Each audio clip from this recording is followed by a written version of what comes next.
Mobile repair करने वाले आपको किस तरह धोखा देते हैं। मौजूदा दौर में मोबाइल की रिपेयरिंग के लिए अच्छे और ईमानदार कारीगर का मिलना नेमत खुदाबंदी है। किसी भी शॉप से मोबाइल की मुरम्मत कराकर यही धड़का लगा रहता है कि शायद हम लुट कर आ रहे हैं। आइए आपको चंद ऐसी मुफीद बातें बताते हैं जिनको जहन में रख कर आप काफ़ी हद तक खुद को लुटने से बचा सकते हैं।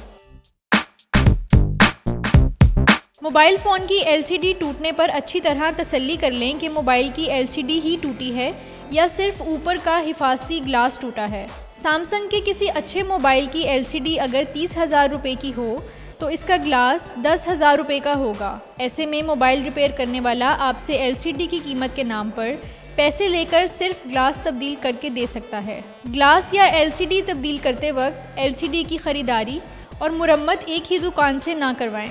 ग्लास या LCD किसी और दुकान से ख़रीदें और इसे तब्दील किसी और दुकान से करवाएं। LCD या ग्लास अपनी आंखों के सामने ही तब्दील करवाएं। इस तरह अच्छी क्वालिटी की स्क्रीन की कीमत के बदले कम क्वालिटी की स्क्रीन लगने का खदशा कम हो जाता है। बाज़ दफ़ा फ़ोन हल्का सा गिरने की वजह से भी बंद हो जाता है। इसकी सबसे अहम वजह बैटरी की स्ट्रैप का उतरना हो सकता है। ऐसे में जब आप फ़ोन को किसी कारीगर को देते हैं तो वो सिर्फ बैटरी लगाकर मुख्तलिफ हार्डवेयर के नाम पर अच्छी खासी रकम ले लेता है। बाज़ दफ़ा फ़ोन की रीसेटिंग के दौरान या किसी और वजह से फ़ोन का सॉफ्टवेयर करप्ट हो जाता है और फ़ोन काम करना बंद कर देता है। ऐसे में किसी फ़नकार कारीगर के पास जाएं तो वो मोबाइल में 100 तरह के मसाइल बयान करके आपसे अच्छी खासी रकम बटोर लेता है। याद रखें कि कोई भी फ़नकार कारीगर जब आपसे बार बार कहे कि ये मसला आपको समझ नहीं आएगा तो समझ जाएं कि दाल में कुछ तो काला है।